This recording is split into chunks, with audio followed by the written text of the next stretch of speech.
हमारी संस्कृति, हमारी पहचान। यज्ञ, योग, आयुर्वेद सदा रहे हमारे साथ। भारत के प्राचीन ग्रंथों एवं आधुनिक विज्ञान का दिव्य संगम, यज्ञ महिमा।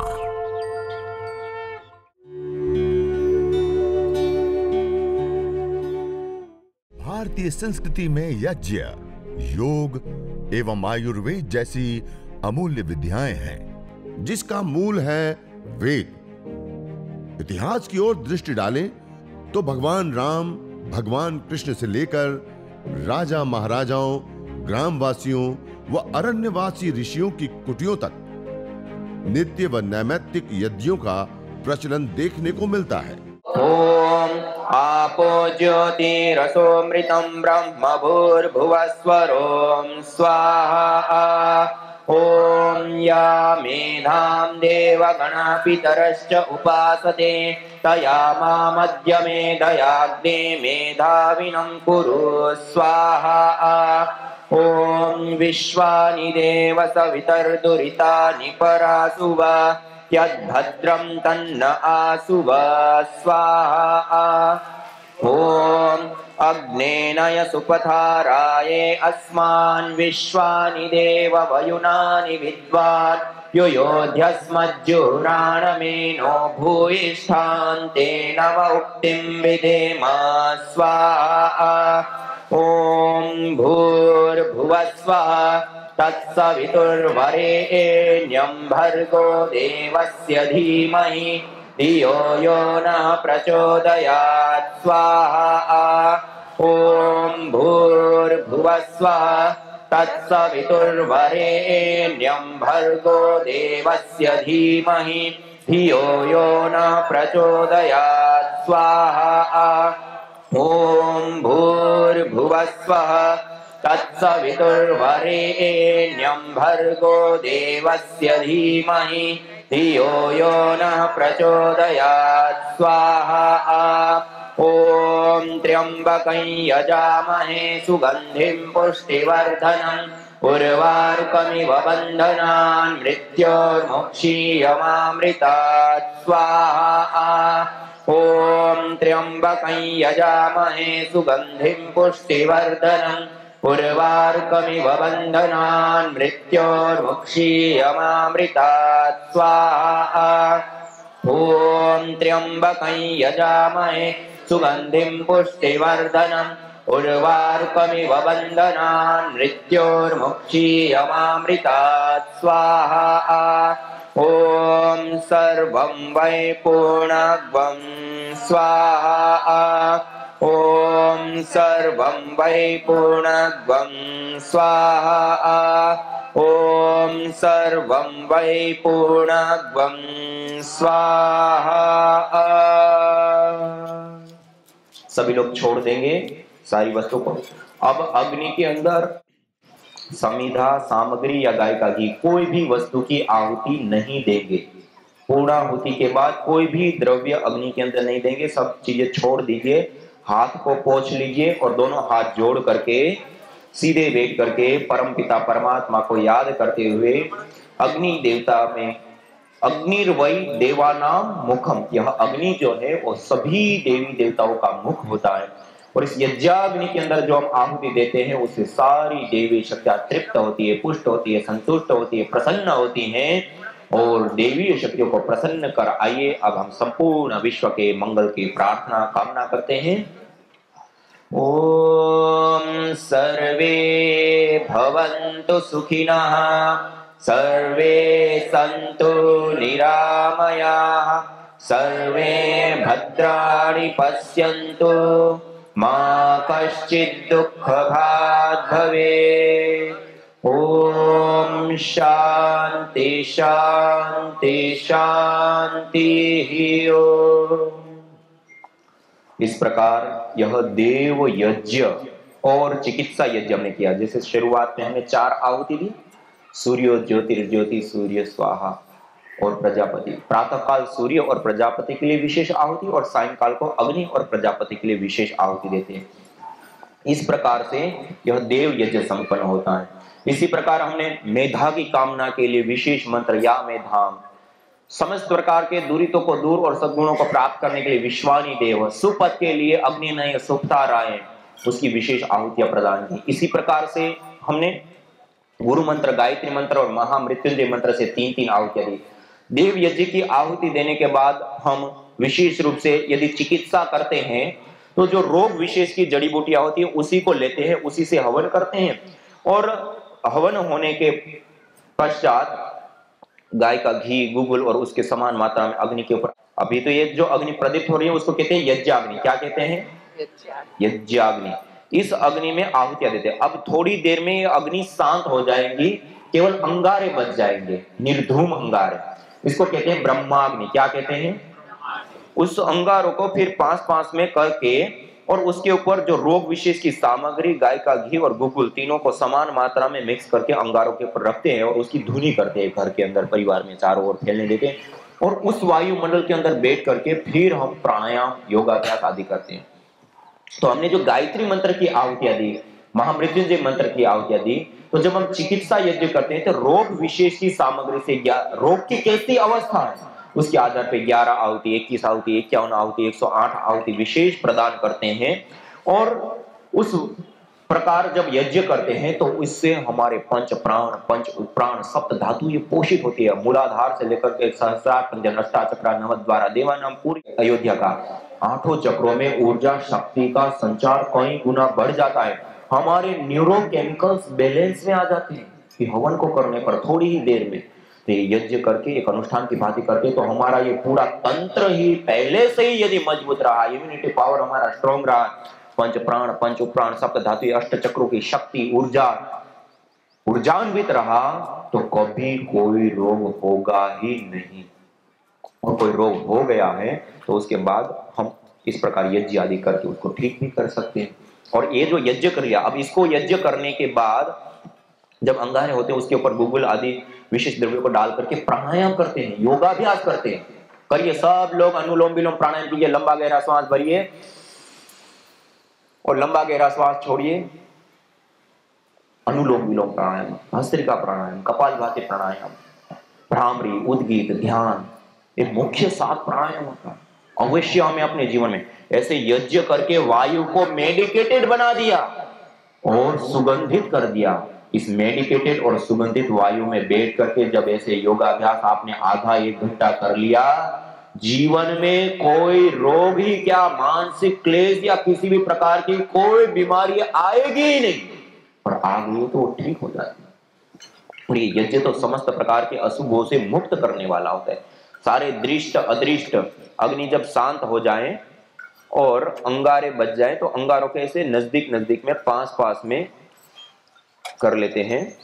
बीच में हवा, पहले तो हमने ऐसे संविधा रखी कि हवा प्रवेश पाए, अब हम ऐसे रखते हैं, अग्नि है तब तक नहीं छेड़ेंगे कोई, अब ऐसे रखते हैं कि उसके अंदर हवा प्रवेश ना पाए। तो अब ये जो अंगारे होते हैं वो 2-3 घंटे तक, एक गाय के गोबर के उपले जो है ना, स्टिक है, उसके अंगारे 2-3 घंटों तक रहते हैं। यदि इस प्रकार से आपने पास में कर दिया और थोड़ा सा इसे दबा दिया। अब इसके ऊपर गुगुल, ये एक हवन धूप होता है। ये विशेष करके अलग अलग प्रकार के पेड़ के गोंद होते हैं, उसमें से गुगुल नाम का पेड़ होता है, उसके गोंद होता है, उसका निर्यास गोंद होता है, इसको गुगुल कहते हैं। उसको अंगारों के ऊपर ऐसे थोड़ा सा डालते हैं। कि प्लेट की साइड में भी रखा हुआ है, तो जिनकी अग्नि शांत हो गई वो करेंगे, अभी अग्नि प्रदीप्त वो नहीं करेगा। आज हमने जो यज्ञ किया ना उसमें पहले ही हमने संविधा लगाई थी, ज्यादा मात्रा लगा, हमें 6 संविधा चाहिए, छोटी छोटी, कितनी, इतनी छोटी छोटी, इससे भी थोड़ी छोटी, ऐसी 6 संविधा है तो हम ये हवन कर सकते हैं। इसमें ज्यादा अग्नि नहीं चाहिए, छोटी सी अग्नि चाहिए। जैसे 2 पहले लगा दी और 3 अपने पास रख लिया और उसको फिर अग्नाधान करते हैं, उस समय उसका आधार कर दिया और अच्छे से इसे प्रदीप कर दिया। अब इसमें बैठ करके अनुलोम विलोम, अब कपालभाति कीजिए, सब लोग कपालभाति प्राणायाम कीजिए। ये वायु के अंदर अद्भुत लाभकारी होता है।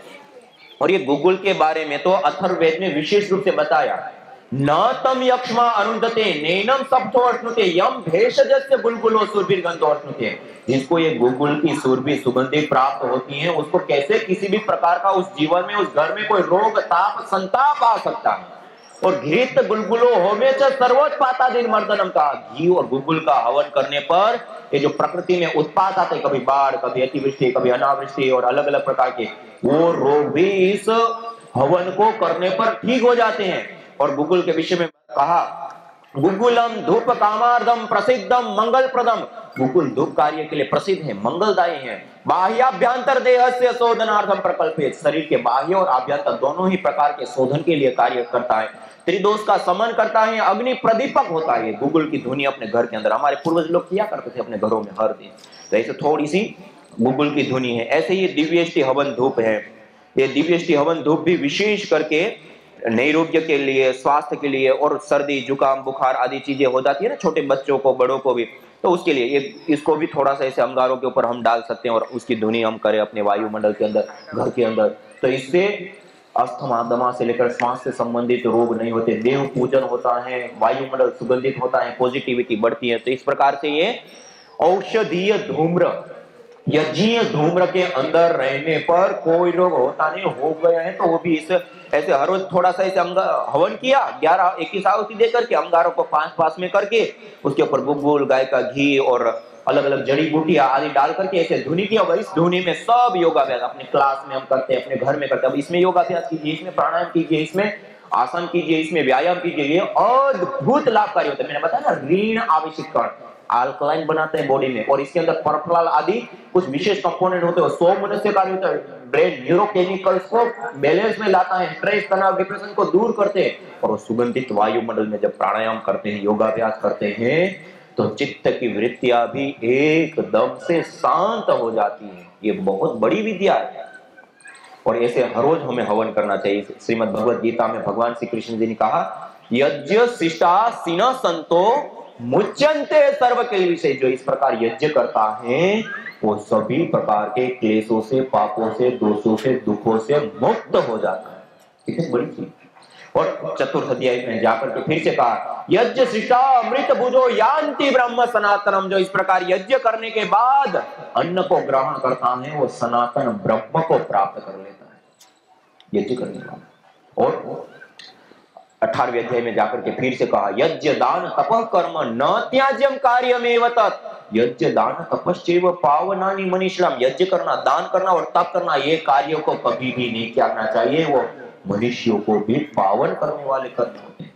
और कहा, यथे क्षुदिता बाला मातरम परिउपास्ते एवं सर्वाणि भूतानि अग्निहोत्रम उपास्ते, जैसे भूख से पीड़ित बालक अपनी माता की उपासना करता है, अपनी माँ के पास जाता है, अपनी माँ की गोदी में जाता है, और निश्चित रूप से वो भूख रूपी दुख की निवृत्ति होती है। एवं सर्वाणि भूतानि अग्निहोत्र उपास्ते, ऐसे ही संसार में सारे मनुष्यगण अपने जीवन में आने वाले आध्यात्मिक आदि दैविक आदि भौतिक तीनों प्रकार के तापों से मुक्ति पाने के लिए यज्ञ करते हैं। यज्ञ करने से तीनों प्रकार के तापों की मुक्ति होती है।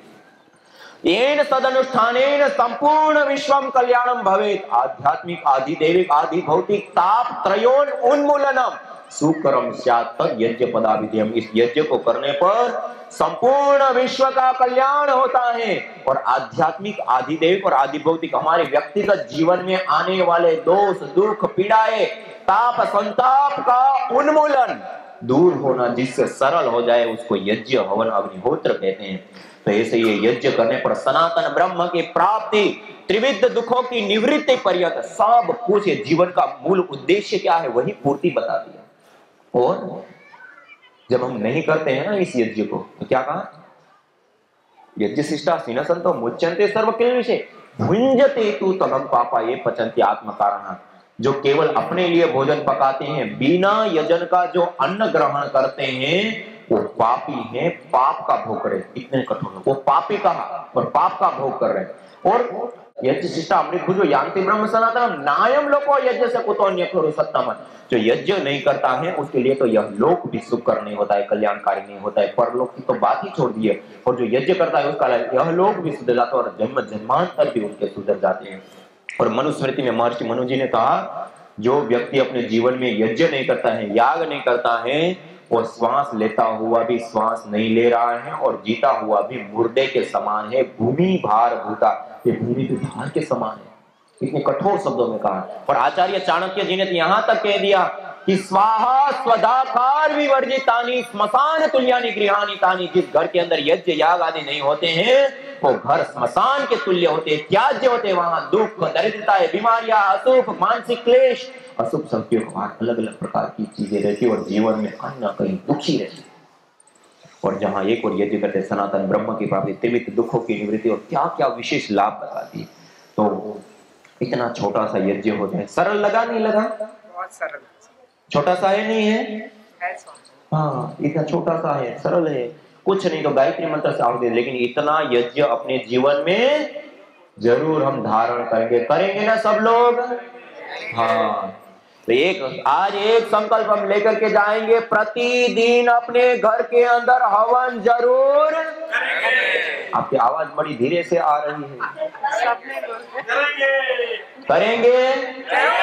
हाँ, हम अपने घर के अंदर हवन प्रतिदिन जरूर करेंगे। एक सप्ताह में एक परिवार को यज्ञ के साथ जरूर जोड़ेंगे। और देखिए, आज आनंद आया नहीं आया? सबने यज्ञ किया तो धीरे आवाज आ रही है आपकी। देखिए, हमने सबने मिलकर के यज्ञ किया। ये प्रकृति में, इस पर्यावरण में कितना बड़ा शोधन, पोषण, कितना संवर्धन हुआ। हम जैसे गाय के घी की आहुति देते हैं ना, हम गाय के घी की 1 ग्राम गाय का घी अग्नि में डालने पर 1864 गुना बढ़ जाता है। कितना गुना? मानी 1 ग्राम गाय का घी की आहुति दी तो 1 लीटर 864 ml गैस प्राप्त हुई। और उसको हम रूम स्प्रे का प्रयोग करते हैं ना, छोटा सा कमरा है, 300-350 ml का रूम स्प्रे हो तो लगभग साल भर चल जाता है, नहीं चलता है? मानी 365 कमरे सुगंध हो गया। कितनी गैस से? 300-350 ml से। और हमने अभी यज्ञ किया, उसमें 10, 20, 25, 50 ग्राम घी यूज करते हैं। 1 ग्राम से 1 लीटर 864 ml गैस, तो हमने 25 ग्राम 50 ग्राम घी यूज किया तो कितनी गैस बनी? और 300-350 ml गैस से 300-350 कमरे हम सुगंधित कर सकते हैं। तो ये कई लीटर गैस हो गई, उससे कितना वायु शुद्ध होगा। और ये एक कुंड का हिसाब हुआ, इतने सारे कुंडों के साथ हमने एक साथ यज्ञ किया तो वायुमंडल के अंदर कितना प्रभाव गया होगा? बहुत बड़ा गया। क्या हम एक और संकल्प लेकर के जा सकते हैं? प्रतिदिन तो हम अपने घर के अंदर करेंगे, लेकिन 3 महीने या 6 महीने में एक बार हम सब अपने अपने हवन कुंड और सारी चीज लेकर के एक साथ एक जगह पर सामूहिक रूप से बैठ करके एक बड़ा यज्ञ महोत्सव मनाएं। यदि आपका समर्थन हो तो जोरदार करतल ध्वनि से अपना समर्थन दीजिए।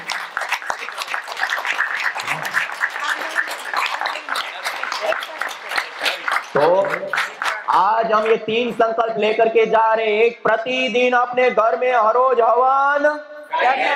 दूसरा, एक सप्ताह में एक परिवार को यज्ञ के साथ। और 3 महीने या 6 महीने में एक बार सब मिलकर के महायज्ञ महोत्सव।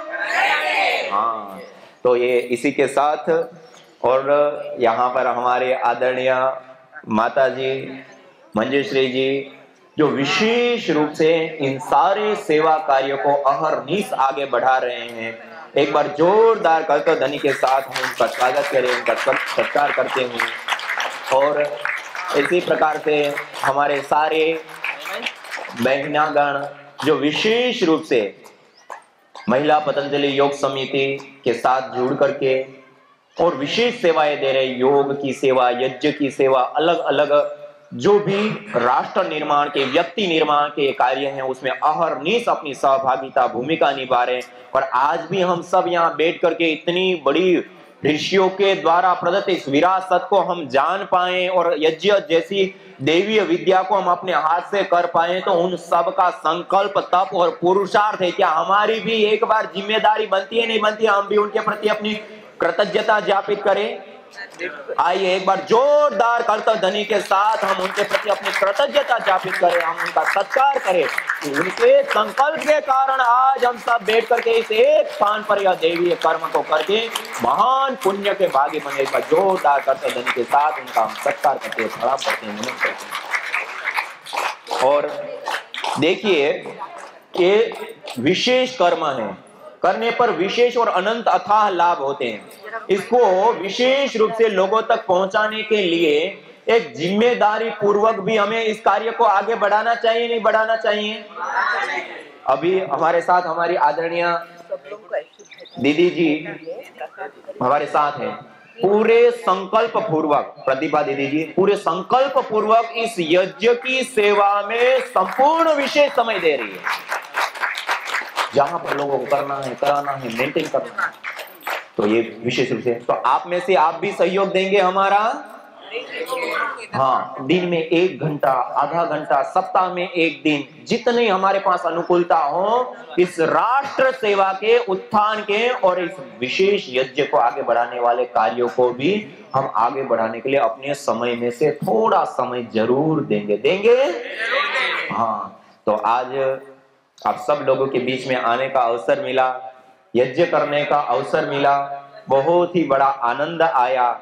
आप सभी योगी याज्ञिक साधक भाई बहनों को मैं नमन करता हूँ, वंदन करता हूँ, प्रणाम करता हूँ और अपनी वाणी को विराम देते हुए ओम द्योः शान्तिरन्तरिक्षं शान्तिः पृथिवी शान्तिरापः शान्तिरोषधयः शान्तिः वनस्पतयः शान्तिर्विश्वे देवा शान्तिर्ब्रह्म शान्तिः सर्वगं शान्ति शान्तिरेव शान्तिः सामा शान्तिरेधि। ओम शांति शांति शांति ओम। जो तुम चाहते हो रोगों से छुटकारा, तो लो नियमित यज्ञ का सहारा। यज्ञ की यह शुद्ध हवा सब रोगों की है दवा। आयुर्वेद ग्रंथों में यज्ञ को देवीय चिकित्सा कहा है और कहा आयुर्वेदेषु यत् प्रोक्तम यस्य रोगस्य भेषजं तस्य रोगस्य शांत्यर्थम तेन तेनेव होमये। अर्थात आयुर्वेद के अंदर जिन रोगों की शांति के लिए जिन जिन औषधीय द्रव्यों का सेवन करने के लिए कहा जाता है, उन्हीं द्रव्यों से हवन करने पर वह रोग हमारे शांत हो जाते हैं, दूर हो जाते हैं, नष्ट हो जाते हैं। अतः आइए हमारे ऋषियों द्वारा प्रदत्त देवीय चिकित्सा यज्ञ को अपनाएं और अपने स्वास्थ्य को समृद्ध बनाएं।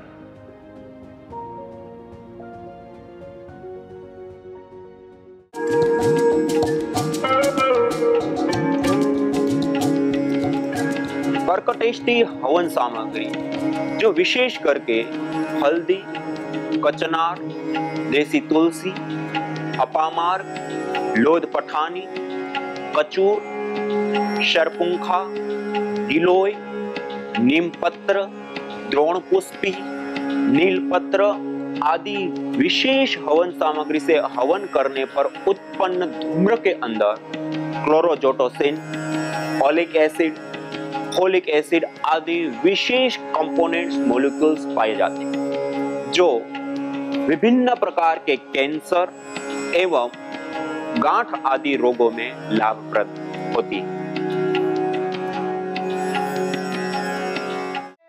यज्ञ भारतीय संस्कृति की मुकुट मणि है, प्रतीक है, मूल है।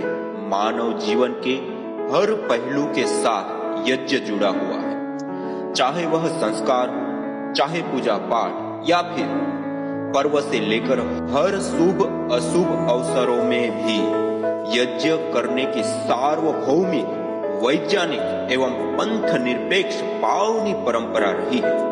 आइए हम संकल्प लें, संसार के श्रेष्ठतम कर्म यज्ञ को अपनाएं। पिंड और ब्रह्मांड में संतुलन कायम करने वाले यज्ञ को अपने जीवन का अभिन्न अंग बनाएं एवं प्रकृति मां के प्रति अपने ऋणों को अदा करें। विश्व स्वास्थ्य का एक नारा, यज्ञ से होगा जग उजियारा।